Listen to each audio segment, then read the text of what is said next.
putarin tidak. Ya, selamat siang teman rekan-rekan saya ya.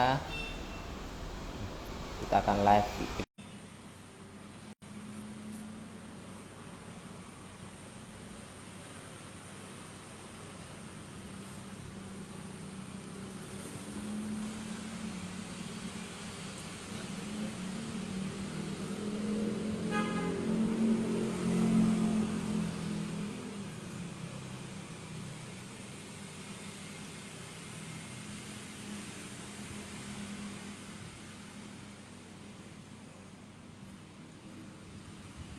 Coba minta anu Dadang, minta anu. Ya, all sudah bergabung. Halo Kanda, aku. Siap Kanda, tunggu Kanda, saya Iya, setting dulu Kanda. iya siap-siap.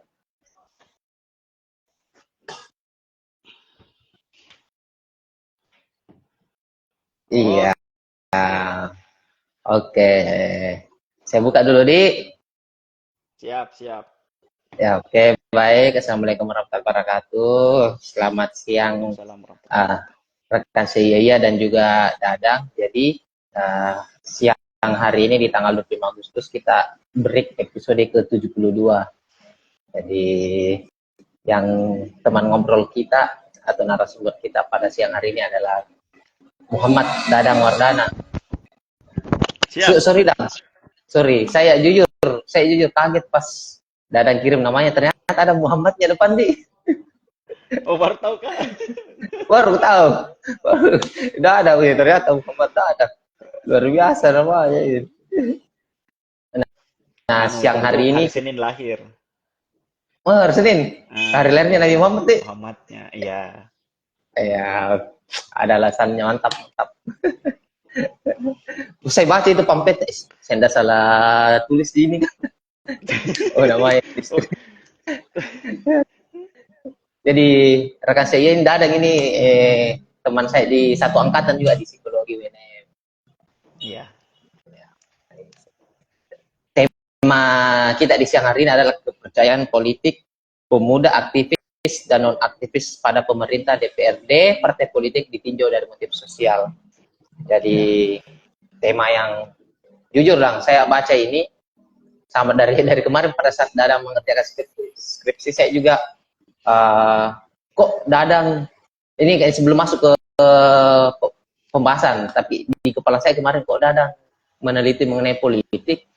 Nah, saya kan tahunya Dadang ini, minta maaf ya Dang, masuk ke kategori keluarga akademisi. Ya mungkin akan fokusnya ke akademisi jauh-jauh dari politik. Tapi ternyata Dadang ini menelitinya mengenai politik. Iya. Karena memang politik itu seru kan, apalagi politik sekarang-sekarang ini. Kalau sekarang ya seru sekali. Dadang sekarang Hmm. aktivitasnya apa, kesibukannya apa? Nah, itu yang sebenarnya agak apa ya, agak bersebelahan karena kemarin Ya. saya di S1, S2 itu S1 terutama ya bicaranya terkait dengan politik. S2 Mm-mm. juga berkaitan dengan pertahanan dan ada juga masuknya politik. Nah, tapi ketika terjun ke lapangan, saya tidak masuk mulai ke masalah politik, cukup bersebelahan. Nah, itu di bisnis nih sekarang. Oh, di bisnis. Ah, ah. Oh, tapi Jadi kan kayaknya gimana gimana? apakah ilmunya terpakai itu dan fokus Pasti politik kalau ke dilihat bisnis. terpakai. Namanya kalau ilmu kan pasti dimanapun dipakai toh. Apalagi dasarnya Iya, psikologi. Di psikologi itu kan di mana-mana dipakai. Pertahanan juga ya iya, pada dasarnya di mana-mana dipakai gitu. Karena kita bicara tentang strategis, apalagi kalau di bisnis pasti pakai. iya. Mm-mm. Jadi Dadang ini angkatan 2014 di psikologi UNM, di Unhan itu angkatan masuk 2010. 2020.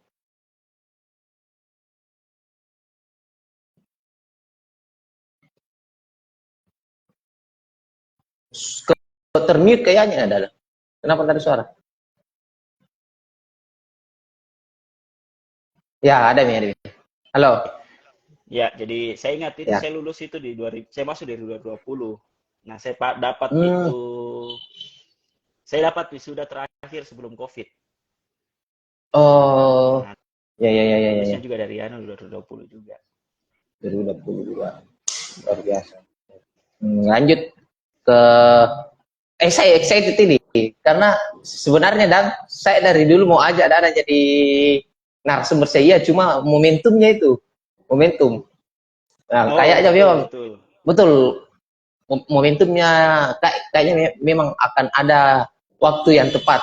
Nah, ini menurut waktu yang tepat ini lagi booming-boomingnya bareng-bareng partai politik yang awalnya dukung si Pak Anies pindah ke sini tiba-tiba lalai, Iya. aduh luar biasa ini.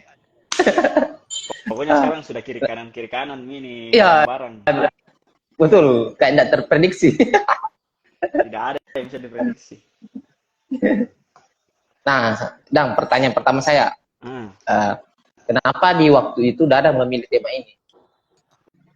Ya, jadi pertama itu begini sebenarnya. Pertama sekali awalnya saya kenapa pilih tema itu karena tidak mau susah. Dalam artian Hmm, begini, tidak mau susah itu eh, kan dalam ya, oh tunggu dulu, tunggu sebentar, siap-siap. Aman-aman. tunggu sebentar nih, sebentar sekali. Aman-aman.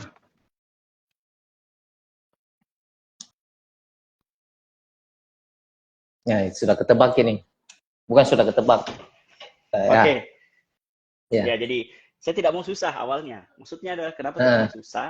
Itu karena dalam waktu kita skripsi lu psikologi kan banyak lah. Kebanyakan orang ambilnya klinis ya, atau pio, iya kan? ya, Itu. ya. Nah, terus waktu itu zamannya kita itu ada namanya kayak tidak boleh ada dulu yang bab satu tak dulu diperiksa, itu Ya, apa biro, istilahnya biro, dulu? Ah, biro. biro skripsi. Dan itu kan kalau judul-judul yang common, judul-judul yang biasa sekali, dulu itu kita pasti langsung ditolak. Ya, Nah, waktu itu betul. saya berpikir nih, apa ya kira-kira ya bagus tema ini yang menarik supaya tidak perlu ditolak itu di biro, karena saya ingat sekali waktu itu untuk di biro itu dulu sampai berbulan-bulan, bahkan ada yang tahun Ya, hanya di biro. Apa ya judul, saya temukan, oh yang jarang diteliti itu adalah politik. Dan di lain sisi memang saya suka politik pada waktu itu, banyak berkecimpung, banyak bekerja sama dengan partai politik. Dan waktu itu saya punya organisasi namanya Fraksi Muda Indonesia. Nah, hmm, itu organisasi pendidikan politik gitu, kerjasama dengan banyak parpol pada waktu itu di Sulsel. Jadi oh bagus kan kalau saya ambil politik. Nah, akhirnya itu bisa bilang, oh ambil psikologi politik. hmm, Satu. Kemudian yang kedua, memang dari passionnya sendiri tadi toh, karena pada ya, waktu itu mungkin namanya masih muda, masih umur-umur berapa waktu itu toh, kita masih cari-cari apa ya bagus ya, apa ya kiri kanan kita ikuti kegiatan sosial, itu kegiatan-kegiatan kepemudaan, tertariknya pada politik gitu. Nah, karena hmm, di sisi negosiasinya, kalau saya menurut kayak menarik itu di politik gitu, bagaimana dinamikanya yang sangat dinamis gitu toh, yang sangat cepat berubah kiri kanan, apalagi kayak sekarang gitu kan. Nah itu akhirnya saya pilih itu, oh ini kayaknya bagus temanya. Dan pada waktu itu biro skripsi yang biasanya orang 2 kali, 3 kali, 4 kali, bahkan 1 bulan, 3 bulan, 6 bulan, bahkan ada 1 tahun, saya pada waktu itu judul saya kasih masuk 1 kali bab 1, cuman 1 minggu langsung gol. hmm. Hmm, Strategi berarti. strategi. Berarti saya tangkap ada tiga poin tadi. Pertama, Ya, cari yang bahasanya kan tadi bilang mau cari yang muda, karena melihat dari yang beberapa kali tolak, terus memang lagi berkecimpung di di fraksi tadi, fraksi politik, banyak interaksi. Yang fraksi ketiga muda. memang passion kan, Ya, ya yang ketiga adalah karena memang passion di yang ini. ya betul Tapi itu kan passionnya. ya uh, dari luar partai politik kan bisa bilang dari banyak ini, banyaklah variabel yang bisa ketemunya kepercayaan politik sama motif sosial itu bagaimana? Oh ya, pada waktu itu saya ingat sekali itu saya bikin skripsi itu mulai mau caleg kalau saya tidak salah, mau mau pencalekan orang, tahu? Saya mulai Ya, dari awal itu cari judul gitu. Oh sorry, selesai nih pencalekan. Tidak, belum, masih baru mau itu pencalekan atau pada waktu itu. Saya ingat sekali pada waktu itu. Nah, di situ saya banyak melihat fenomena-fenomena yang menarik bahwa banyak, memang banyak yang dibilang partai politik, oke, gitu kan. Ya. Ada partai politik, kemudian ada calegnya juga sendiri, kemudian ada pemerintah. Kalau kita bicaranya, Ya. ada eksekutif, yudikatif, dan lain sebagainya, TNI, kemudian kepolisian. Nah, yang saya lihat adalah dari data yang muncul itu, yang pernah saya lihat pada waktu itu kalau dari TNI kepercayaannya sangat tinggi. Dia selalu di atas rata-rata 90, rata-rata. Kemudian kalau di pemerintah, ya fluktuatif lah, tergantung. Kemudian kalau di DPR itu selalu rendah. Oke. Di polisian juga selalu rendah. Nah, yang saya jarang lihat itu adalah ke partai politik. Nah, yang saya jarang lihat adalah ke partai politik. Nah, awalnya sebenarnya itu adalah, penelitian awalku itu adalah partai politik dan caleg. Sebenarnya itu histori awalnya saya maunya itu melihat kepercayaan ke partai politik dan caleg. Dan kenapa kepercayaan? Karena menurutku itu hal yang penting, hal yang fundamental ketika kita mau melakukan memilih. Kalau kita bicara kepercayaan, pasti kita bicara tentang partisipasi. Kalau orang tidak percaya, tidak akan berpartisipasi. Jadi dasarnya itu adalah kepercayaan. Nah, makanya itu yang saya ambil. Karena waktunya saya pernah bimbingan nih awalnya, judul-judul awal kan, saya sempat 3 kali dirubah itu judulku sama pembimbing. Pembimbing 2 yang rubah 3 kali judulku. Pembimbing 1 oke terus Ji. Pembimbing 2 pada waktu itu yang selalu rubah 3 kali. Nah, sampai akhirnya terakhir itu saya disuruh untuk review 40 jurnal. Serius, saya review 40 jurnal. Banyak. Betul-betul di-review. Dikasih kan? Bilang, review kau dulu 40 jurnal. Oh, oke Pak, siap. Toh, saya review betul-betul 40 jurnal. Jadi, saya waktunya itu setelah review, saya bikinkan memang tabel toh. Baru saya kasihkan ini pembimbingku. Dan dia ngetes betul. Ngetes acak. Ini apa hasil penelitiannya, bagaimana penelitiannya ini. Untungnya, itu saya review betul-betul, saya review. Jadi, nah, dari situ juga akhirnya menemukan variabel yang paling penting itu tadi, yang namanya kepercayaan dan objeknya. Akhirnya membentuk 3 toh, kepercayaan politik pada pemerintah, DPR, dan partai politik. Ya. Nah, itu akhirnya ketiga itu gitu. Dari itu sebenarnya proses-proses itunya semua. Kompleks. Saya tangkapnya kompleks dan memang artinya Dadang betul-betul menikmati ini proses di tema ini. Sangat bro, senang. Nah, kepercayaan politik dan bisa dibantu. Apa itu kepercayaan politik? Oke, kalau bicara kepercayaan, sebenarnya begini, simpel sih bro. Kau memberikan kepercayaan ke saya itu kenapa? Kira-kira. Misalnya, Asmar toh, kau kasih sebuah kepercayaan. Apa yang kau kenapa kau berikan kepercayaan ke saya? Misalnya begini, saya jadi anggota DPR. Ya, caleg toh. Asmar mau pilih Kak. Kenapa Asmar pilih Kak? Mungkin karena ada Dadang bisa membawa aspirasi saya. Gitu. Ya, itu sebenarnya bahasa sederhananya adalah ekspektasi. Jadi kepercayaan itu munculnya karena ada ekspektasinya kita. Nah, saya bisa pilih presiden, wakil presiden, atau DPRD caleg toh, atau misalnya pun nanti di bupati dan lain semacamnya. Kan saya pasti, oh ini ada orang, saya punya ekspektasi ini orang bisa penuhi ekspektasiku ini. Akhirnya saya pilih dia, berarti saya percaya sama dia. Nah, kayak gitu. Jadi dasarnya adalah ekspektasi, sebenarnya itu kepercayaan. Kalau dari yang saya pahami selama ini. Berarti kepercayaan politik adalah bagaimana yang mau diamanahkan itu bisa membawa ekspektasi yang kita harapkan. Yes, ekspektasi yang bisa kita harapkan, dan itu terbentuknya dari kita sendiri gitu. Makanya kan kenapa kalau kayak caleg, kemudian calon-calon gubernur atau lain-lainnya gitu kan, selalu mengubarnya janji, mengubarnya ini akan saya bangun, ini akan saya bangun. Nah, itu kan sebenarnya permainannya mereka untuk membangun kepercayaannya orang. Makanya kenapa biasa kalau kita lihat misalnya gubernur atau mungkin yang lebih besar lah presiden gitu, selalu banyaknya bicara tentang hal-hal yang lain, misalnya perempuan, disabilitas, karena dia mau menggait kepercayaan atau ekspektasinya orang-orang disabilitas, perempuan dan lain semacamnya supaya bisa memilih dia, gitu, anak muda dan lain semacamnya gitu kan. Iya, iya. Nah, di skripsinya Dadang ini ada saya baca makro dan mikro ini. Jujur saya baru baca gitu. Ada makro, ada mikro. Ya, Bisa jadi dibantu dengan apa? ya jadi kalau kepercayaan politik kan variabelnya kan kepercayaan politik toh, kepercayaan politik makro dan mikro. Nah,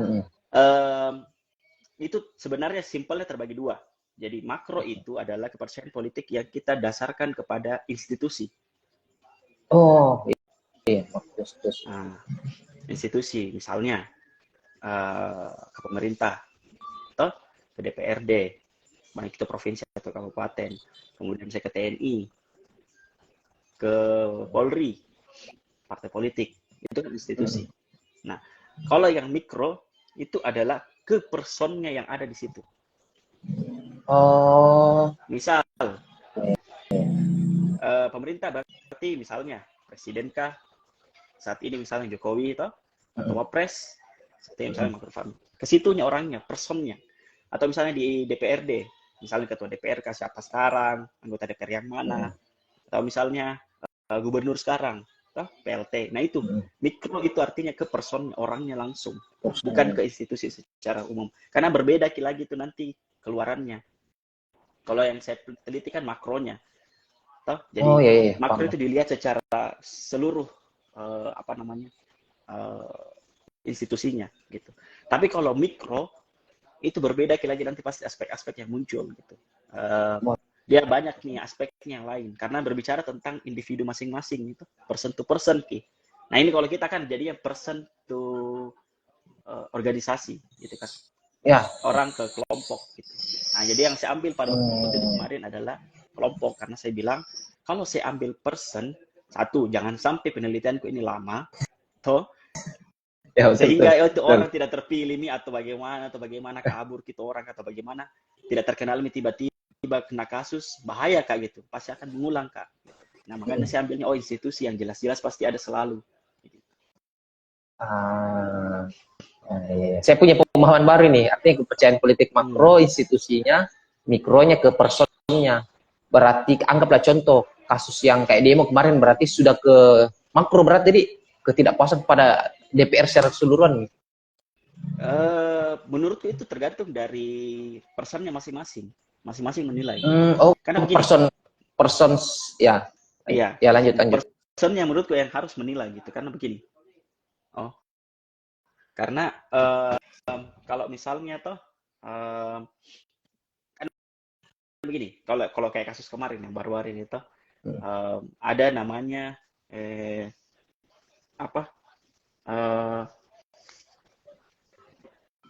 orangnya itu yang memang menganggap ini skenario semua kemarin itu karena dalam tanda kutip si tukang kayu. Ya. Toh ada juga yang menganggap karena memang DPRD-nya DPR-nya yang salah gitu. Nah, jadi sebenarnya tergantung dari masing-masing orangnya apakah memang dia menilainya itu individunya yang salah atau kelompoknya, institusinya DPR RI-nya. Nah, ini sebenarnya itu kebilang kalau bicara kepercayaan itu tidak bisa kita langsung semua ini pasti institusi. Ini apalagi namanya person enggak. Jadi tergantung dari masing-masing yang menilai. Misalnya kayak begini, bisa jadi masalah kemarin, bisa jadi Asmar toh menilainya adalah ke person. Ya. Tapi bisa jadi saya menilainya bukan. Gitu. Sama misalnya kemarin putusan MK yang sebelumnya yang menurunkan usia. Toh di situ kan ada orang menilai, ketua MK-nya yang masalah.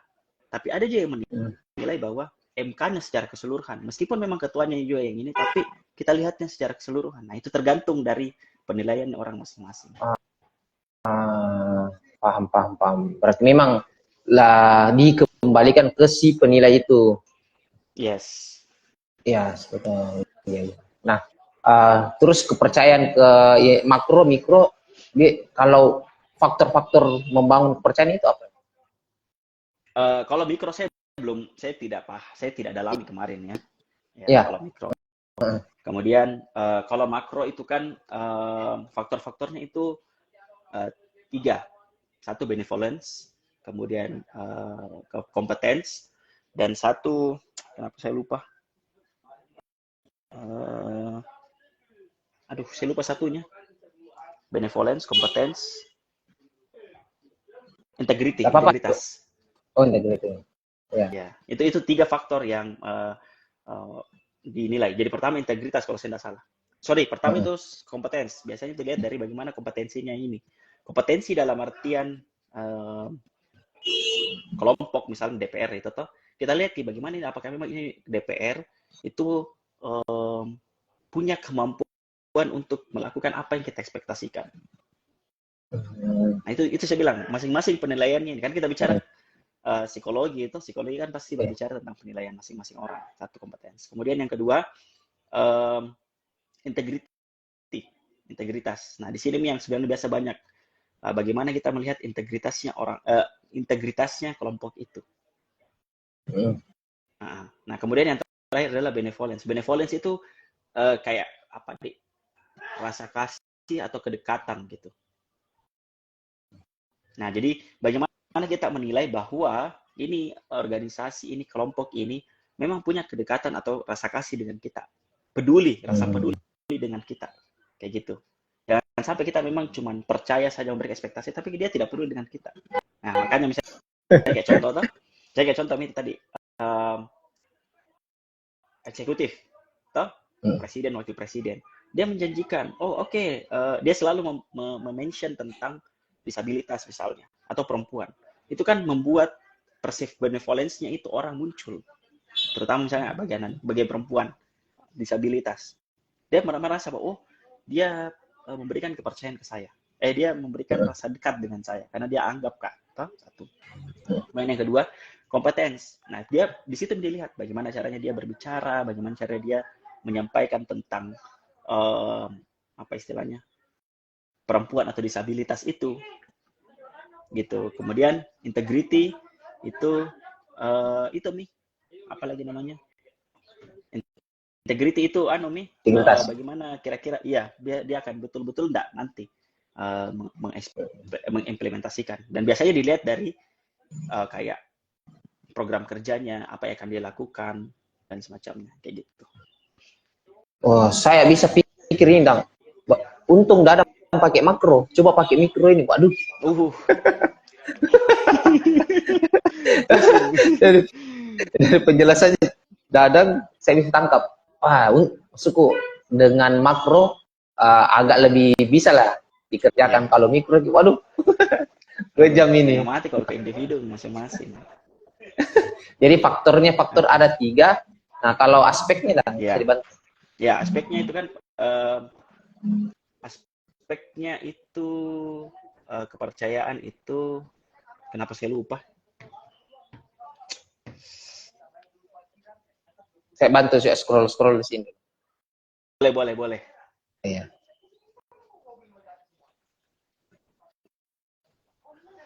Sorry nih, karena tuh kayak dari tahun 2020 dan iya. Sudah jauh sekali. Tapi meskipun begitu, saya di S2 aku itu saya tetap pakai teori kepercayaan. Iya. Jadi saya melanjutkan ke penelitianku yang sebelumnya. Gitu. Aspek kepercayaan politik ada perceived competence, perceived benevolence. Oh, itu aspeknya tadi, sorry. Berarti aspek tadi faktor itu ada 2 kalau saya tidak salah, itu faktor-faktor ya. Ya, relasional dan apa ini pertama? Faktor penalaran rasional. Ya bisa dibantu tuh, penalaran rasional sama yang satu. Ya, jadi sorry, itu tadi aspeknya ya. Kalau ini faktornya itu ada 2. Faktornya itu ada 2, rasional dan relasional. Jadi begini, biasanya orang itu menilai itu tergantung dari 2. Satu, rasional. Rasional itu begini, saya memilih orang itu karena memang dia itu punya apa istilahnya, kemampuan, dan melihat begini, simpelnya kalau rasional itu karena melihat secara objektif. Ya, kemampuannya, Oke, kemampuannya ya. yes, melihat orang itu karena objektivitasnya. Objektif kita melihat kiri kanannya, semua sisi dia lihat. Nah, kalau relasional karena temanan, Jiki. Ya, Ya, dan ya, itu ya. dan itu banyak kan terjadi. Nah, dan yang mirisnya di Indonesia sekarang itu dari data yang saya dapat ya, bahkan sampai terakhir saya penelitian itu tahun 2022, kebanyakan kita itu sekarang itu lebih cenderung ke relasional. Memilih karena teman, memilih karena keluarga, memilih karena sahabat mungkin, atau mungkin temannya teman, keluarganya keluarga. Ya, Kebanyakan itu. kita memilih. Baru mau saya bilang itu. Iya. Baru mau saya bilang itu tuh. Bukan. Keluarganya bapak aku. Nah itu banyak sekarang kita memilih karena begitu gitu. Jadi apa ya? Ini yang sebenarnya memang menggelitik kita sekarang. Bahkan kayaknya sampai sekarang itu kebanyakan begitu. Jadi kita itu boleh dikata, menurutku, karena surveinya itu masih lebih 60%-an kalau saya tidak salah yang memilih berdasarkan relasional. Menurutku kita sekarang belum boleh dikatakan namanya pemilih cerdas. Karena maksudku ngapain jadi pemilih cerdas kalau karena relasi? Faktor relasi. Iya, kan? iya. Iya, betul. Tidak, kasarnya berarti kepalanya tidak berpikir dengan baik. Dia hanya memilih, ya temanku, anaknya, bapaknya temanku, toh ya gitu kan paling. Tapi kalau pemilih yang cerdas harusnya memilih berdasarkan rasional, berpikir, ini orang bagus memang, ini orang kayaknya akan punya track record begini, ini begini, nah kayak gitu.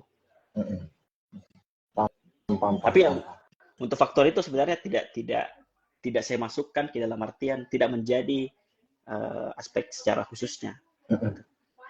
Nah, karena tidak bisa dijabarkan lagi lebih ke dalam itu kalau di skripsiku itu.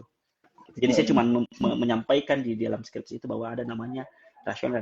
Tapi saya tidak bilang yang saya pilih ini adalah yang memang rasional atau relasional. Saya tidak bisa tentukan karena itu tadi kalau saya tentukan gitu tambah sedikit lagi populasiku pasti tambah kecil dan menentukan untuk dia pilih rasional, wah ribet sekali ya. Susah.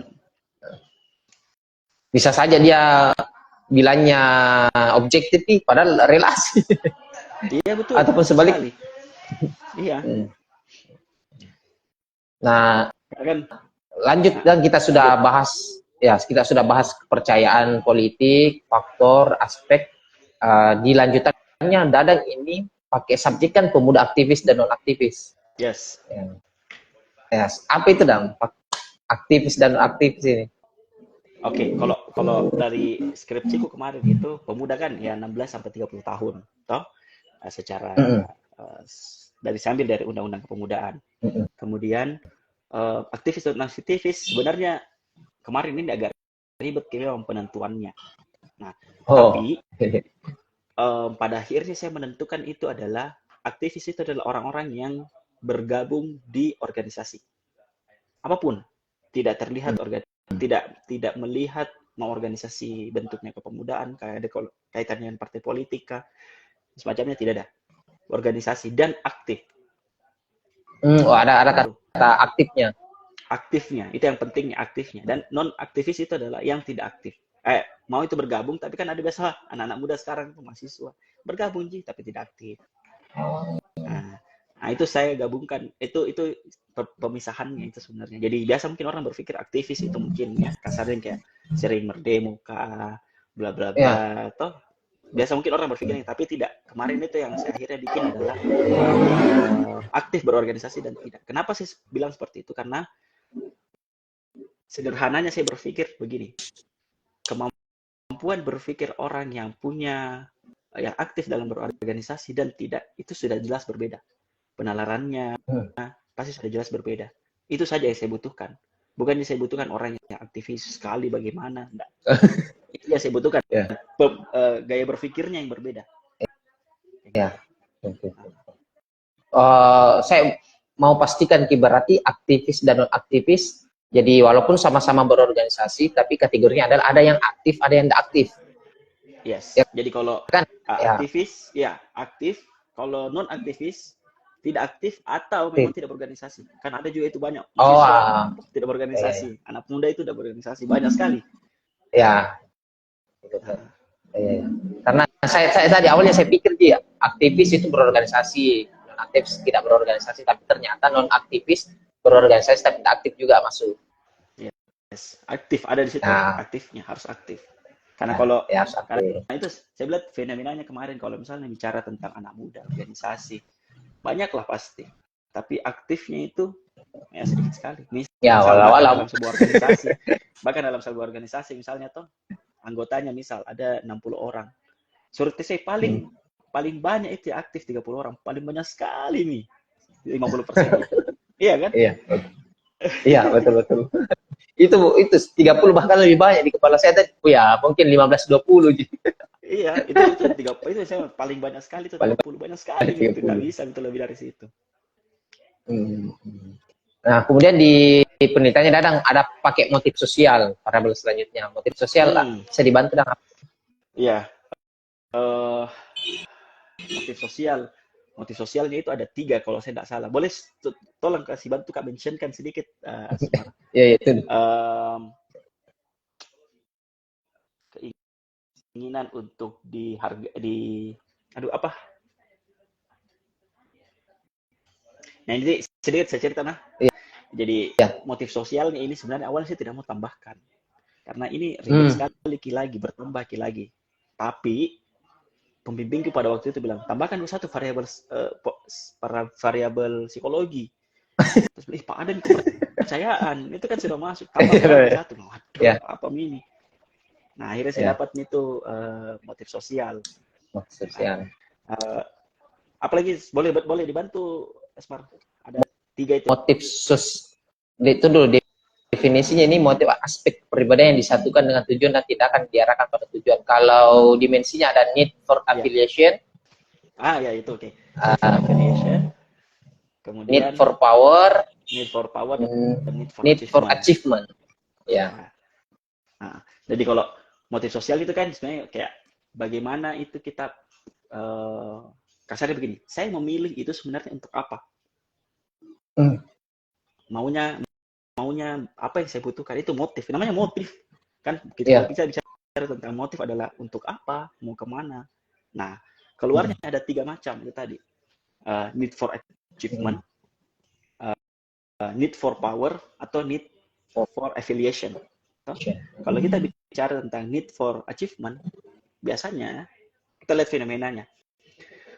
Banyak orang memilih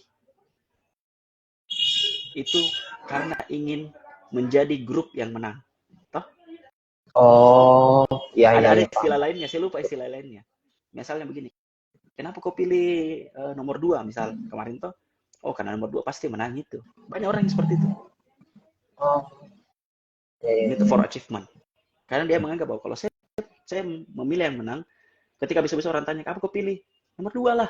Bagus itu pilihanku, pintar atau gimana? Achievement bagi dia. Oh, iya. Nah, kemudian yang kedua, ada namanya need for power. Jadi, biasanya kalau need for power ini memang karena dia memilih karena relasi. Nah, kenapa kau pilih dia? Karena kalau dia terpilih, nanti saya diangkat jadi kepala dinas. Misalnya, karena saya timnya, gini semacamnya. Nah, kemudian yang ketiga biasanya adalah need for affiliation.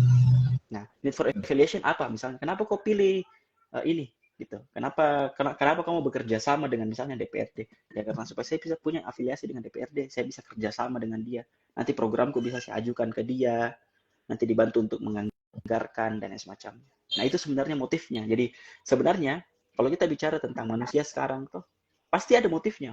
Kenapa kau pilih ini? Kenapa dipilih ini? Kenapa kita percaya dengan ini? Kenapa begini-begini? Pasti ada motifnya. Misal Asmar tuh, kayak sekarang bro tuh, siapa kemarin yang kamu pilih? Misalnya tuh di presiden, tuh nggak usah dijawab tuh. Siapa yang dipilih? Saya jawab kalau diminta. Oh, kalau boleh silahkan. Siapa yang dipilih? Gitu. Apa harapannya? Gitu. Terus kenapa? Gitu. Kenapa saya pilih itu? Kenapa kamu pilih itu? Kalau Saya ini kan percaya ada tiga, Nah, ya ada ya tiga silakan. dang. Saya agak bingung ini. Misalnya kalau anggaplah saya memilih Pak Anies kemarin karena saya harapannya kalau Pak Anies yang memimpin bagus kinerjanya itu masuk ke NIT Nah, apa? Dadang? itu lebih ke affiliation sebenarnya. Oh, affiliation. Yes, Ya, ya, ya, affiliation. ya. Jadi kalau achievement dan power boleh dikata itu sebenarnya Power. agak transaksional ki. Ya, ya, ya, ya. Toh, agak transaksional ki dalam tanda kutip. Nah, kalau affiliation itu pada prinsipnya memang kan semua orang pasti akan membutuhkan afiliasi. Afiliasi begini, saya pilih Pak Anies, berarti saya percaya sama Pak Anies, berarti saya punya afiliasi dengan Pak Anies untuk bisa menyelesaikan apa yang saya harapkan. Hmm. Itu bentuk afiliasi. Afiliasi. Nah, tapi kalau itu tadi achievement ya misalnya begitu. Saya pilih Pak Anies karena saya yakin Pak Anies menang misalnya gitu. Supaya saya nanti dibangga-banggakan dia luluhkan. Tahu menang kita tahu begini. Kalau power itu tadi, saya pilih Pak Anies karena saya mau butuh sebuah jabatan kah atau posisi kah atau mungkin tempat tertentu karena memang saya timnya di situ. Hmm. Gitu. Balik tadi berarti sekarang itu kayaknya lebih banyak ke karena faktor relasi plus dua motif tadi power dan achievement. Memang betul. Dan sebenarnya itu terjawab nih di penelitianku kalau boleh dikatakan. Uh, Ya, ya, ya, ya, ya. Tapi terjawab di penelitian itu. nanti itu dibahas selanjutnya itu. Oke, oke. Ke pertanyaan ini setelah ini. Nah, lanjut karena sudah di-mention dari sedikit, boleh dan dibantu bagaimana prosesnya misalnya uh, berapa subjeknya kalau masih ingat, terus bagaimana hasil penelitiannya. Oke. Jadi saya ingat sekali itu untuk subjek kan populasiku itu anak muda Provinsi Sulawesi Selatan. Cukup besar. Banyaknya itu. Terus saya ambil itu metode samplingnya stratified cluster random sampling. Jadi strata. Strata itu dalam artian begini. Bicara tentang provinsi toh, berarti kan kita bicara tentang kabupaten lagi di bawahnya stratanya toh. Nah, jadi saya harus ambil dari beberapa kabupaten. Kemudian cluster saya clusterkan nih kabupaten random. Nah, apa namanya? Kabupaten itu saya pilih beberapa kabupaten. Nah, kemudian dari situ saya proporsikan lagi. Jadi dari populasi itu saya lupa populasinya pada waktu itu Sulawesi Selatan berapa sekitar lupa Kak. Toh intinya saya dapat dari rumus Slovin yang saya pakai itu 400 sekian, 406 kan 400 berapa gitu. Atau 400. Gitu kurang lebih segitu. Nah, dari situ saya tentukan lagi beberapa kabupaten kota. Nah, dari beberapa kabupaten kota itu saya proporsionalkan. Misalnya begini, yang paling banyak penduduknya mana? Makassar. Misalnya toh. Kemudian Palopo. Jadi proporsi sesuai dengan jumlah penduduk. Nah, itu yang sebenarnya bikin paling ribet saya kemarin. Karena harus saya mencari orang yang asalnya dari sana gitu. Itu yang sangat ribet. Dan kemarin itu saya ingat sekali sampai akhirnya saya betul-betul berkeliling ke berbagai dinas. Ya dengan menggunakan bantuan teman juga. Toh. Misalnya kayak di dinas tertentu ada temanku di situ, saya minta tolong sama temanku untuk bantu sebarkan gitu. Kayak gitu-gitu dan memang bentuknya itu offline. Dan boleh dikata instrumen penelitianku itu ribet. Karena itu tadi, kan kita bicara tentang kepercayaan politik. Yeah. Kemudian motif sosial 3 memang. Kepercayaan saya tadi 3. Motif sosial 3 memang. Kemudian kepadanya pemerintah, DPRD, dan partai politik 3 lagi. Jadi saya ingat sekali itu waktu instrumenku itu untuk menentukan semua itu, kuesionerku ada kurang lebih 100 item pernyataan. Oh, banyak. Dan itu sangat susah untuk orang mau melihat 100 itu gitu kan. Yeah. Dan akhirnya begitu setelahnya lagi itu saya kumpulkan semua itu, dieliminasi yang memang dianggap tidak mengisi dengan betul gitu kan. Karena Betul. ada caranya toh. Nah, kita eliminasi lagi. Gitu. Nah, kemudian untuk penggunaan analisis datanya itu, saya analisis datanya itu pakai, apa lagi namanya? SEM, Structural Equation Modeling. Yang boleh dikatakan pada waktu itu di zaman tak toh, itu tuh masih sangat jarang yang pakai. Masih sangat jarang. Bahkan pada waktu itu saya ingat sedikit cerita, karena saya ingat sekali pada waktu itu saya ujian proposal. Kan kita ada batas maksimal ujian proposal 3 jam kalau saya tidak salah. Ya. Toh? Pada waktu itu. Saya ujian proposal itu sampai batas maksimal 3 jam. Kenapa? Karena pembimbing dan penguji pun bingung dengan metode penelitianku. Karena kan banyak sekali variabel hipotesisku saja itu ada berapa? 12 kalau saya tidak salah. Banyak. Kalau saya tidak salah 12. Kalau saya tidak salah kalau saya tidak salah itu ada 12 hipotesisku. Dan itu pembimbing dan penguji itu bingung. Ini mau bagaimana caranya nanti kau akan ini gitu. Nah, akhirnya saya temukan gitu. Jadi waktu itu sangat sekali saya ujian proposal itu serasa bukan ujian. Serasa lebih kayak diskusi. Kenapa? Karena iya, serius kayak bro. Karena pembimbing banyak bertanya, gini, bagaimana caranya kayak begini, gini. Jadi saya jelaskan. Bahkan itu waktu saya ingat sekali, saya sampai mau sekali untuk izin bilang, Bu, boleh saya izin ke papan tulis untuk jelaskan secara rinci bagaimana caranya. Saya ingat sekali seperti itu. Karena macam-macam gitu banyak sekali. Nah, tapi enaknya karena kalau saya pakai itu SEM, Structural Equation Modeling, enaknya adalah saya satu kali uji dapat semua yang mau saya dapatkan gitu, yang saya harapkan gitu. Beda kalau misalnya pakai SPSS. Kalau saya pakai SPSS, ya berkali-kali, berbelas-belas kali itu saya uji baru bisa saya dapat. Tapi ini tidak. Satu kali uji langsung saya dapat semua. Itu. Nah, karena di penelitian itu ada juga namanya direct effect dan indirect effect. Nah, direct effect itu adalah misalnya begini. Kepercayaan politik toh, kepada pemerintah, itu didasarkan misalnya karena aspek tertentu misalnya begini, yang tadi benevolence atau lain-lainnya. Nah, biasanya kan kalau kita mau dari sini dulu, kepercayaan itu melalui ini, ada nggak pengaruhnya ini? Kemudian dari sini baru ke sini. Itu namanya indirect effect, jadi melewati. Kalau direct effect dari sini langsung ke sini, tanpa melewati yang tengah tadi. Nah, kayak gitu. Jadi saya banyak bisa temukan banyak sekali hal yang saya dapatkan. Oh, direct effect-nya begini, indirect effect-nya begini. Kayak gitu. Pusing saya ini dengar. Luar biasa. Pusing saya. Sudah 9 tadi. Motif 3, kepercayaan 3. Ini lagi 3 lembaganya. SEM juga baru saya dengar itu. SEM. Sebenarnya kalau kita bicara tentang penelitian, bagus memang pakai itu SEM. Oh, iya. Enak sekali. Apalagi kalau kayak banyak kayak 150 tadi itemnya. 100 item pernyataan. 100 item. 100. Pokoknya inilah enak sebenarnya itu, karena bahkan sebenarnya begini, biarpun penelitian yang misalnya pakai 3 variabel saja toh, itu enak sekali pakai SEM. Kenapa? Karena banyak hal yang bisa kita dapat di situ.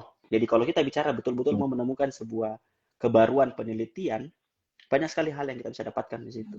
Kebaruan penelitian itu. Gitu. Nah, untuk hasilnya sebenarnya itu yang saya temukan itu adalah simpelnya satu. Kepercayaan itu yang paling rendah pastilah kepada partai politik. Partai politik paling rendah. Rendah sekali partai politik. Nah, pada waktu itu pemerintah cukup tinggi. Kalau saya tidak salah sekitar 70-80%-an. Dan di DPRD juga hitungannya rendah, karena dia di bawah 50%. Tapi di partai politik betul-betul sangat rendah. Nah, kemudian kalau kita bicara tentang tadi rasional atau relasional, memang saya temukan di situ adalah kebanyakan kita itu menemukan adalah orang-orang yang relasional. Kemudian untuk motif gitu ya, untuk motifnya sendiri itu ada dua yang paling banyak, affiliation dan dan achievement. Itu yang paling banyak orang-orang apalagi namanya punya motif kenapa mereka memberikan kepercayaan kayak gitu. Ini supaya maksudnya tidak terlalu ribet karena kan kalau kita mau jelaskan belasan hipotesis panjang sekali, simpelnya itu kan seperti itu. Dan alhamdulillah karena setelah itu apa? Ya lanjut dulu. Lanjut. Ya. Berarti partai politik yang paling rendah, pemerintah paling tinggi, DPRD juga paling rendah. Dikatakan rendah. Terus motifnya, terus motif yang paling banyak affiliation sama achievement. Affiliation sama achievement, ya. Saya dengarnya tadi tidak bersyukur kan karena partai politik rendah, tapi agak bersyukur sih karena ternyata motifnya ada di affiliation. Saya kira power sama achievement mereka ada di affiliation. Itu yang agak menarik. Oh ternyata mereka juga ada yang punya nalar lah gitu toh. Punya kemampuan untuk berpikir ke sana. Gitu. Terus relasi juga mereka punya karena relasi. Ya, memang secara general pasti karena relasi. Itu saya bilang ada memang data secara nasional itu sudah pernah di data di survei gitu. Kebanyakan memang orang memilih itu karena relasional, bukan karena rasional, karena kemampuan berpikir enggak. Ada lagi hal lain yang mau disampaikan mengenai hasil penelitian? Ya, dan itu alhamdulillahnya karena penelitian ini saya bisa menciptakan beberapa penelitian lain. Gitu. Jadi saya menemukan beberapa penelitian. Bahkan pada waktu itu saya ingat sekali, saya up di media ini penelitian toh hasil penelitian saya up di media. Pada waktu itu musim caleg nih. Nah, banyak sekali caleg yang tanya, Kak, terus apa yang harus dilakukan gitu. Terus apa yang harus dilakukan kalau misalnya begini, rendah memang ke partai gitu kan. Kayak begini. Saya bilang nih, sebenarnya simple Ji, yang harus dilakukan. Itu adalah pendidikan politik. Kenapa saya bilang pendidikan politik? Karena tugas utamanya memang itu partai. Kalau kita bicara secara regulasi, tugas utamanya partai politik adalah pendidikan politik. Dan itu banyak yang tidak dilakukan. Nah, kenapa banyak orang yang tidak percaya dengan partai politik? Karena partai politik itu hanya memanfaatkan momentum ketika momentum itu saja. Gitu. Dia tidak memberikan betul-betul edukasi. Nah, biasa ada partai politik bilang, kita kan lakukan ini. Pertanyaannya begini, apakah masyarakat tahu? Tidak. Kenapa bisa tidak tahu? Karena kamu tidak sampaikan gitu. Nah itu, kita butuh pendidikan politik. Jadi sebenarnya dasarnya yang akhirnya saya temukan di situ paling penting adalah bahwa memang ternyata kita itu butuh sekali yang namanya pendidikan politik. Dan itu undang-undang partai politik yang memang kan di situ ada undang-undang partai politik, saya lupa sekali pasal berapa, nomor berapa undang-undangnya tahun berapa. Tapi di situ kan memang salah satu tugas kewajibannya partai politik adalah memberikan pendidikan politik. Dan itu yang menurutku sampai sekarang ya memang ada jadi dilakukan, tapi tidak masif, tidak besar. Hanya pada bagian-bagian tertentu dan segelintir orang dan nanti momentum tertentu baru dia kayak betul-betul bikin pendidikan politik itu. Nah, makanya akhirnya gara-gara itu juga itu cocok ini dengan organisasi pada waktu saya bikin fraksi muda Indonesia dengan politik. Dan beberapa tahun setelahnya saya salut sekali melihat Golkar dan Nasdem pada waktu itu bikin kan kalau Golkar apa namanya Institut Golkar. Terus Nasdem juga punya itu. Nah itu saya bilang, ini bagus ini. Dan pada waktu itu saya lihat sekali kegiatannya, mereka memang betul-betul mengundang orang-orang dari kabupaten kota, dari provinsi untuk diberikan pendidikan politik. Nah itu saya bilang, ini yang bagus. Nah tapi sayangnya adalah yang saya lihat yang lain itu belum ada. Sejauh ini yang saya tahu ya. Sejauh ini yang saya tahu itu adalah Golkar dengan Nasdem yang punya pendidikan politik. Gitu. Dadang ini dari hasil penelitiannya ada jelas, kemudian kalau di partai politik menganggap ini masalah, solusinya juga sudah disampaikan sama Dadang tadi. Bahwa saya pendidikan politik. Nah, saya penasaran. Saya saran Dang, kalau dari mungkin Dadang dari hasil proses ini, pertanyaan saya adalah kira-kira butuh berapa lama? Ini kan idealnya adalah kalau mereka memilih kan faktor rasional sama affiliation. Butuh berapa lama kira-kira waktunya dan sehingga kita di Sulawesi lah akan memilih karena itu.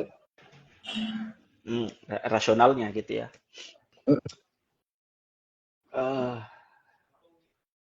Saya nggak tahu kalau bicara seberapa lama. Karena begini, yang ini di luar dari penelitian, ini analisis pribadi. Ya, karena yang saya analisa, partai politik itu atau DPRD dalam artian misal caleg-caleg atau di eksekutif gitu ya, mereka lebih suka itu orang-orang Indonesia itu memilih karena relasi. Aduh sakit. Menurutku analisaku ini ya. Kenapa? Karena ya begitu, mereka bisa menjanjikan dengan nyaman, dengan enak, gampang, mudah, lebih murah kosnya. Beda kalau rasional. Kalau rasional kan kita pasti melihat betul-betul orangnya, tokohnya, bentuknya, kerjanya, kinerjanya, baik itu eksekutif, toh, dan lain-lain semacamnya, legislatif dan lain-lain. Pasti kita lihat semua. Tapi kalau cuma relasi, ya gampang sekali, Ji. Biar per 5 tahun, apalagi sekarang pilkada serentak nih semua, toh. Ya. Jadi tak lihat, mau pilih lagi 4 tahun pilih lagi, baru pilih lagi, mulai dekat-dekat. Tapi kalau rasional, kita mau memang betul-betul membangun rasional, setelah pilkada, setelah pemilu dan lain semacamnya, harus lagi dia mulai gas lagi. Betul. Tapi kalau relasional tidak, nanti 1 tahun atau paling lama 2 tahun sebelumnya pilkada atau pemilu baru lagi dia gas. Jadi pasti kosnya lebih banyak. Dan mereka pasti lebih suka kalau relasional, lebih aman, lebih enak. Berarti memang kepercayaan ke partai politik, ke DPRD ini rendah karena memang bahasanya adalah ya karena tindakan mereka juga yang seperti ini. Mereka datang pada saat butuh. Memang betul, menurutku begitu memang kondisinya. Gitu. Nah, tapi kita coba analisa misalnya di beberapa daerah gitu ya.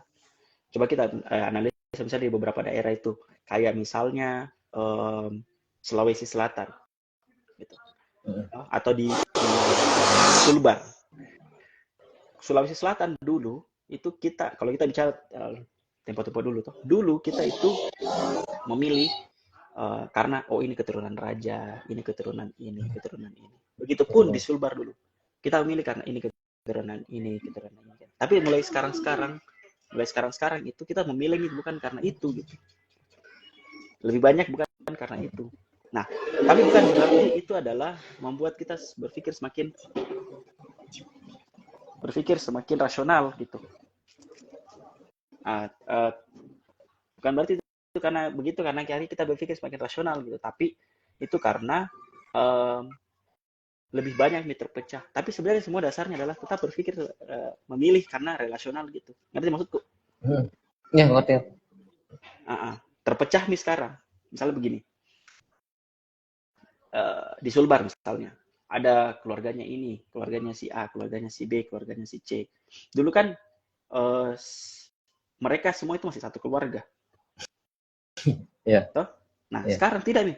Ada di keluarga ini banyak nih turunan kiri kanannya. Sekarang juga yang keluarga ini banyak kiri kanannya. Nah, baku kena nih semua. Sudah antara kerajaan ini sama kerajaan ini sudah baku menikah dan lain semacamnya. Itu yang akhirnya kelihatannya memang kita rasional. Karena semakin banyak pilihan, semakin berpikir begini kelihatannya. Tapi sebenarnya kalau kita lihat secara rincinya tetap masih bahkan lebih parah menurut relasionalnya. Bahkan bisa jadi dari keturunan keluarga ini dia pilih keluar keturunan keluarga ini. Kenapa? Karena dia nanti bisa dapat jabatan, bisa dapat begitu. Gitu. Kalau dulu tidak, keluarga ini memang itu pasti dipilih di atasnya langsung. Tapi ini enggak, betul-betul transaksional sekali menurutku. Gitu. Banyak asumsi-asumsi saya, pertanyaan di kepala saya terjawab ini dari obrolan bersama Dadang ini. Partai politik, aduh. Ternyata orang memilih karena terjawab, berarti kita memang memilih ini motifnya ini. Tapi saya bersyukur dalam kategori selama ini saya di presiden saya memilih karena faktor afiliasi. Kalau di anggota DPR kayaknya di kampung kemarin mungkin karena bukan power, Ya itu kan. lebih ke achievement kayaknya, lebih ke achievement. Iya. Kalau Itu, dari dan itu sebenarnya tergantung dari kita masing-masing. Mungkin ke arah mana gitu. Sorry to say, nah. ya. Saya ya mungkin saya buka bilang di DPRD, atau beberapa temanku yang daftar, bagi jadi manapun lah, DPRI ke provinsi Ya. atau apa. Ada temanku yang daftar di dapilku. Tapi bagiku, dia belum kompeten. Ya. Ada temanku, ada yang sahabatku, macam-macam lah. Ada yang bahkan keluarga. Tapi menurutku dia belum kompeten, saya tidak pilih. Saya lebih memilih yang lain. Karena maksudku kayak, tidak ada untungnya bagi saya untuk pilih dia gitu. Bagiku ya. Kalau emang saya... Ya. Dan itu aku bilang, kalau kita bicara tentang demokrasi di Indonesia harus diperbaiki, bla bla bla. Yes, it is betul. Tapi it starts from us. Mulai dari kita memilih anggota DPR itu betul-betul harus yang kompeten, punya kompetensi yang betul, bukan karena teman, bukan karena disuruh, bukan karena begini, bukan karena begitu. Gitu. Kayak gitu. Aduh. Wah, kalau di kampung ini berarti menyeramkan ini. Di kampung pasti faktor relasi besar sekali. Ya, pasti. Di kampung kok kemarin asli relasi. Nah, dari kan memang, hasil yang diteliti, ya lanjut dulu. Karena kan memang kita itu kolektif gitu. Masyarakat kolektif gitu. Jadi maksudnya memang pasti bicaranya tentang relasional. Ada hubungannya juga itu, Di. Iya, pasti kan. Kan ada hubungannya ke situ, kemungkinan ya. Ini secara masyarakat suka gotong royong. Iya. Pasti ya, relasional sih. Ujung-ujungnya pasti sama. Nah, dari penelitian Dadang ini kan akan diposting di Instagram sama di YouTube. Apa yang Dadang bisa sarankan untuk peneliti selanjutnya? Misalnya kalau dia mau lanjutkan penelitian ini. Atau misalnya di lain kesempatan Dadang bisa melanjutkan hal apa yang bisa dilanjutkan yang menarik. Oh, oke. Ya, jadi begini. Yang saya lihat itu yang paling penting itu di teori kepercayaan itu adalah betul-betul bagaimana kita bisa mengklasifikasikan dengan baik yang mana sebenarnya kita mau. Satu. Karena itu tadi, kepercayaan itu ada beberapa bentuknya. Nah, kemudian, apalagi saya bilang, untuk penelitian selanjutnya, menurutku toh, jangan terlalu lebar seperti yang saya teliti. Karena sejujurnya itu menurutku terlalu lebar, terlalu banyak sekali. Toh, fokuskan kepada aspek-aspeknya yang lebih detail ke dalamnya. Misalnya tadi, relasi relasional atau rasional, kemudian yang faktor-faktor itu lebih detailkan ke dalam, gitu. Supaya apa? Supaya memang nanti hasilnya bisa lebih mendetail di dalam ditemukan. Kemudian yang kedua,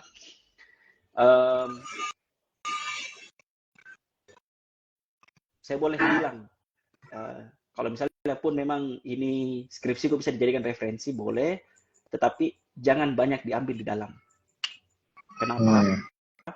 Karena setelah saya lanjut S2 gitu ya, dan mereview lebih banyak lagi jurnal dan lain semacamnya, saya menemukan bahwa teori kepercayaan itu masih jauh lebih luas. Apa yang saya sudah sampaikan di skripsiku. Yang di skripsiku mungkin cuma boleh dikata 1% gitu. Kalau ambil definisi, oke lah, it doesn't matter. Tapi kalau ambil di dalam situ,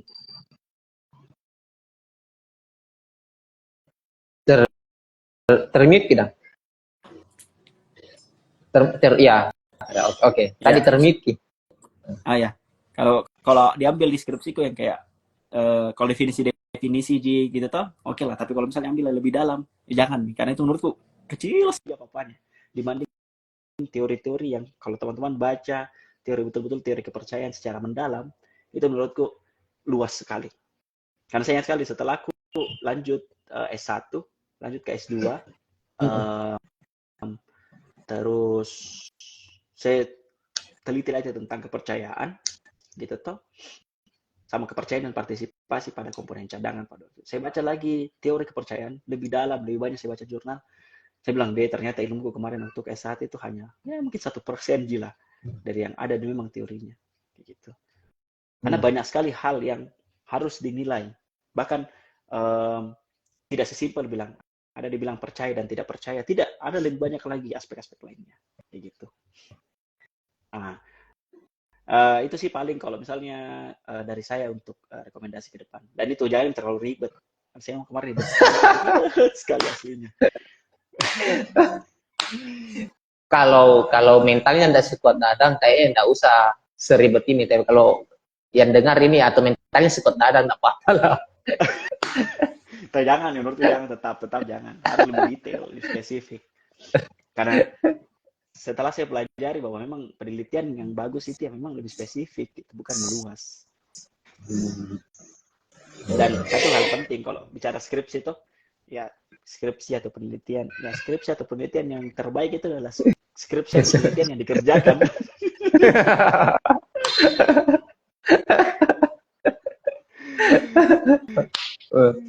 Aku kemudian dan dari proses, saya sih yakin banyak yang didapat sama Dadang dari proses meneliti ini. Apa insight yang didapat Dadang selama proses ini meneliti ini? Ya insight-nya itu satu, senangnya karena penelitian ini itu banyak yang respon, terutama di orang-orang partai. Kemudian yang kedua, mungkin berkat penelitian ini akhirnya saya suka yang namanya penelitian. Alhamdulillah sampai sekarang dari 2020 sampai sekarang itu kalau saya tidak salah penelitian itu sudah 16. Kalau saya tidak salah 16 sekitar segitu. Nah, dan alhamdulillah sudah lumayan nih lah yang terpublikasi. Ada yang sudah masuk Scopus, bukan Scopus, sudah masuk Q4 2, alhamdulillah. Sinta ada beberapa nih, Sinta 2, Sinta 1 alhamdulillah ada beberapa. Jadi ini menurutku hasilnya gitu. Memang ribet, pusing, tapi akhirnya saya temukan juga celahnya. Oh sedikit juga ini, Smart. Ya, ya. Saya dulu Boleh. itu mengulang statistik lanjut. Serius. Statistik lanjut. Saya bahkan orang yang ya statistik lanjut buat mengulang kayak statistik lanjut. Sama ada lagi satu lupa kayak bagian statistik juga. Tapi pada akhirnya saya menyukai yang namanya pengolahan data, statistik. Ternyata betul-betul saya mengulang itu, betul-betul kayak menjadi master di dalam. Ngerti maksudku kayak semakin paham, oh begini, oh begini. Oh bisa kita kasih begini, bisa kita kasih begini. Itu sih paling insight-insight yang saya dapatkan, terutama di bidang politik gitu. Dan saya ingat sekali satu insight lagi, sorry. Karena itu penelitianku itu terkait dengan partai politik. Gitu ya. Sampai akhirnya beberapa partai politik itu meminta ke saya untuk bergabung di partai politiknya. Serius ini beberapa partai, ada sekitar 4 partai. 2 partai besar, 2-nya ya baru-baru lah pada waktu itu. Kayak gitu. Yang memanggil saya untuk bergabung, tapi tidak bergabung nggak, karena itu tadi saya bilang saya punya FMI, Fraksi Muda Indonesia. Jadi rekan saya ya bisa kita lihat ini Dadang dari percakapan ini memang sangat menyukai hasil penelitiannya, prosesnya dan lain-lain. Senang sekali. Excited banget sekali.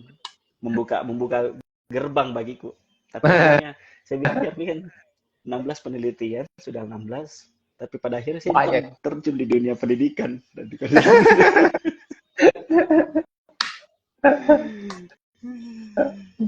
Nah itu Beladang, makanya hashtagnya kami juga itu asiknya meneliti. Jadi orang yang selesai meneliti, hashtagnya kami ini adalah asiknya meneliti. Oh iya. Memang karena banyak yang kami dapat kalau selesai meneliti asik memang banyak didapat hal baru, insight baru seperti yang disampaikan Dadan tadi. Tapi yang paling benar ini diajak partai politik. Kalau Dadan join, saya tahu Dadan akan berupaya untuk pendidikan politiknya pasti kencang itu kalau join. Sebenarnya bro, saya punya nih angan-angan ketika bergabung di partai politik. Tapi satu dia saya tidak punya. Itu finansial itu Ji. Insya Allah segera finansial. Kalau itu kita tidak punya, tidak bakalan bisa shining di partai politik. Mau bagaimanapun. Ya. Untuk di kondisi partai politik sekarang, di dinamika politik sekarang, dimanapun Gak bakalan. Ya analisa aku gini. Ya. Ya, ya, ya. Saya benarkan analisa saya Dadang. Susah. Susah Eh, bro. ini pertanyaan terakhir Dadang. Jadi apa yang mau disampaikan lagi atau saran Dadang ke penontonnya saya? Oke, untuk sehingga ya mungkin ini kan karena terkait dengan penelitian gitu ya, kita bicara penelitian.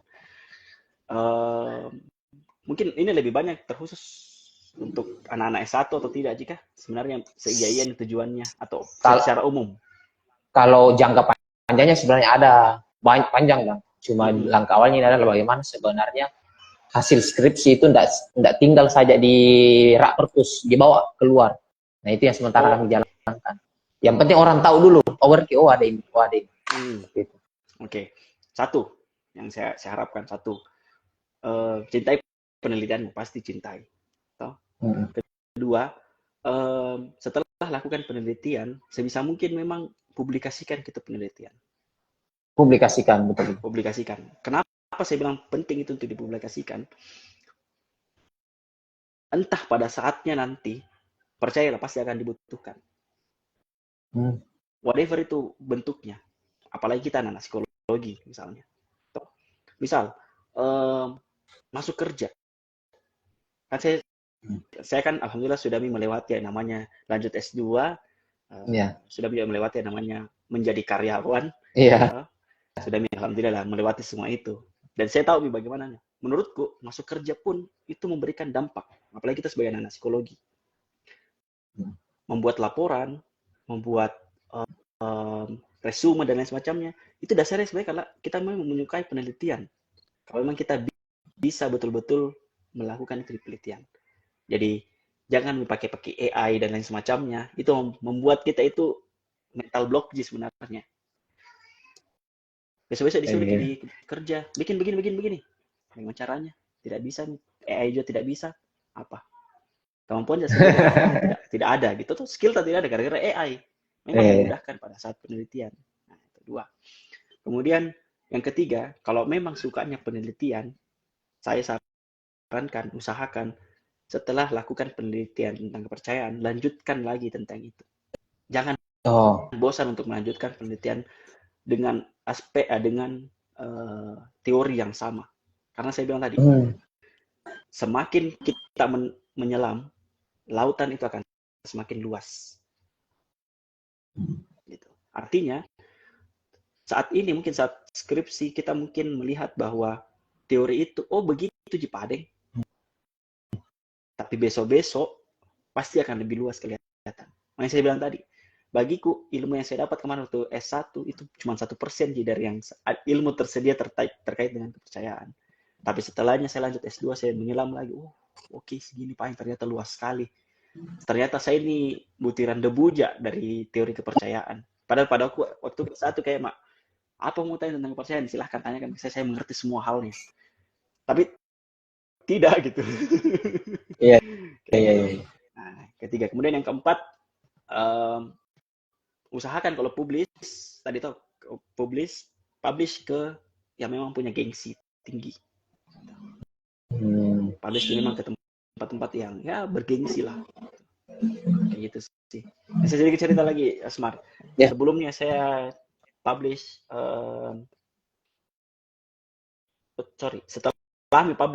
setelah skripsian, itu kan kita disuruh waktu itu kumpul jurnal toh? Iya, bukan dikumpul waktu itu. Kalau saya tidak salah, waktu itu kita disuruh untuk minimal submit. Iya. Nah, saya alhamdulillah pada waktu itu sudah masuk minggu 4. Dan itu hasilnya dari itu sebenarnya, dari prosesnya ketika saya kemarin bikin penelitian itu, saya dapat insight baru, kayaknya bagus bikin penelitian ini deh. Dan itu berkaitan, mirip sebenarnya. Jadi saya bikin itu penelitiannya. Karena tidak pakai pembimbing dan penguji, jadi lebih cepat selesai. Iya, saya tangkap. Bersamaan ke jalan. Tapi kalau tidak pakai pembimbing, penguji lebih cepat selesai. Lebih duluan saya kasih masuk. Selesai ujian skripsi, keluar minggu 4-nya. Dan itu saya dapat di Polandia. Hmm.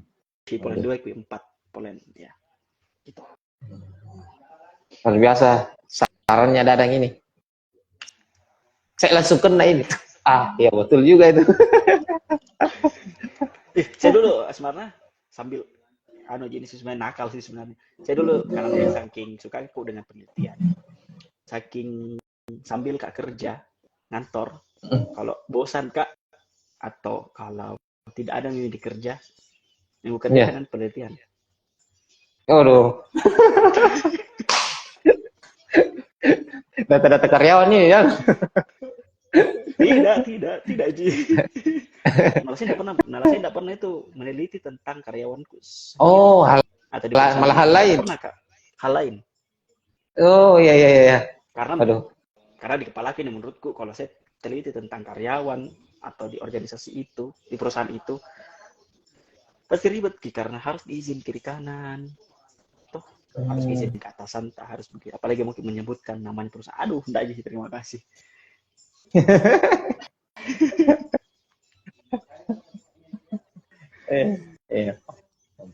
Oke, makasih banyak Dadang ini sharingnya luar biasa terkait kepercayaan politik, motif sosial dan hasil penelitiannya Dadang sangat insightful. Jadi harapan pertama kami kan kalau pamfletnya sudah terpublish, videonya ada, orang akan aware ada tema ini. Jadi dia nanti misalnya awalnya tertarik ke sini ya bisa dia cari tahu lagi dan lain. Itu paling kecilnya, betul. paling besarnya pasti banyak lah sepanjang depan. Sekali lagi, makasih banyak Dadang. Posisi di Malino, Di?